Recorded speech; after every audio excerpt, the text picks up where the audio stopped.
Je vais vous parler d'un sujet dont on parle trop peu en France et qui va détonner de vos lectures d'été, ce sont les BRICS. Pourquoi les BRICS remettent en cause l'Occident ? Alors les BRICS, c'est quoi?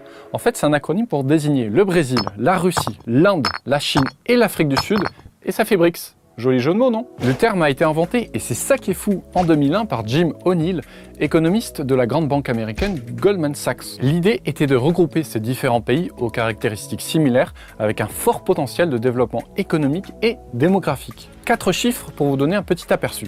5 pays, 42% de la population mondiale, près du quart de sa richesse et 2/3 de sa croissance. Alors pourquoi je vous en parle aujourd'hui? Parce que justement, cette semaine, le 10e sommet annuel des BRICS se tient en Afrique du Sud, dans la ville de Johannesburg. Et oui, entre l'invention de l'acronyme dans un bureau d'un immeuble de 200 étages à New York en 2001 et la 10e réunion des BRICS à Johannesburg en juillet 2018, on peut dire que l'idée a fait son chemin. Alors en fait, il ne faut pas du tout l'imaginer comme un système politique régional du genre Union européenne ou une alliance militaire comme l'OTAN, ou encore même un espace de libre-échange du style ALENA. Non, ça serait plus comme le G7, la réunion des 6 plus grandes économies occidentales avec le Japon. Ou plutôt, un contre-G7 car ces 5 puissances émergentes veulent se débarrasser de la suprématie occidentale sur les affaires internationales. 3 exemples. Le militaire. Depuis 1991, la fin de la guerre froide, on ne compte plus les multiples interventions occidentales en Afrique et au Moyen-Orient pour un changement de régime. L'Irak 2 fois, l'Afghanistan, la Syrie, la Somalie, le Soudan, le Mali, le nouveau gendarme du monde était né. L'économie. Quand les États-Unis mettent en place un embargo économique contre un pays, je vais prendre le cas actuel de l'Iran, ils interdisent à tous les autres pays et à toutes les autres entreprises de commercer en dollars avec l'Iran, sous peine de lourdes sanctions.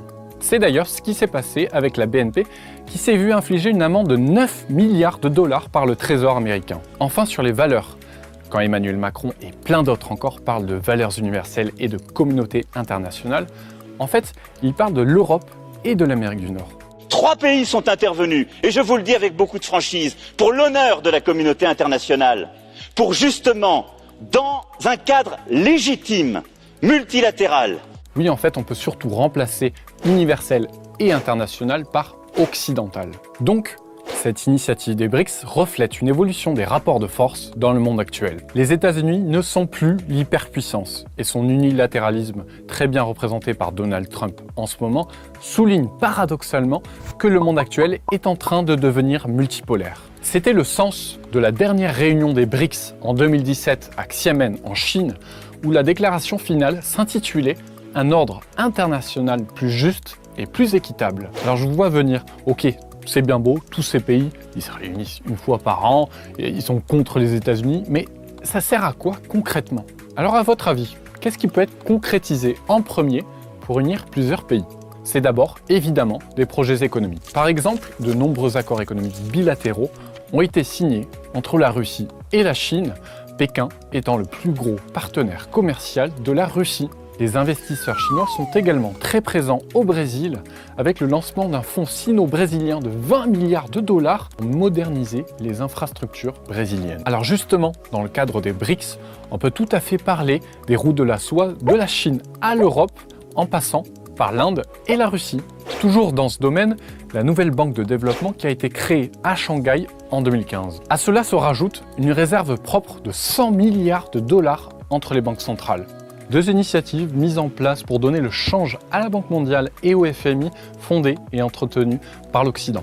Autre création, une agence de notation financière. Alors pour l'instant, le dollar reste hégémonique dans les transactions internationales, même au prix des BRICS, mais des alternatives sont régulièrement utilisées comme l'or et les monnaies nationales. Les 5 pays cherchent également à s'affranchir du système de paiement international SWIFT pour ne pas rester dépendant du système occidental de paiement. Sans trop aller dans le détail, je peux vous parler aussi de l'engagement des BRICS à coopérer dans la pharmaceutique. Les BRICS tentent ainsi d'unir leurs efforts dans ce secteur pour s'opposer aux toutes puissantes transnationales, pour renforcer la coopération de la lutte contre le trafic de stupéfiants, la corruption, le blanchiment d'argent et la cybercriminalité. Alors bien sûr, vous allez me dire, il y a un déséquilibre au sein de ces BRICS, car la taille économique de la Chine est démesurée vis-à-vis de ses partenaires. Oui, c'est vrai, Pékin est un géant économique, on ne peut pas le nier. Mais en ce qui concerne les affaires internationales et la diplomatie, c'est plutôt Moscou qui est le leader en la matière. Donc, je dirais que les BRICS sont plutôt un géant à deux têtes. Alors bien sûr, il ne faut pas tomber dans le fantasme, dans le cliché du genre « oui,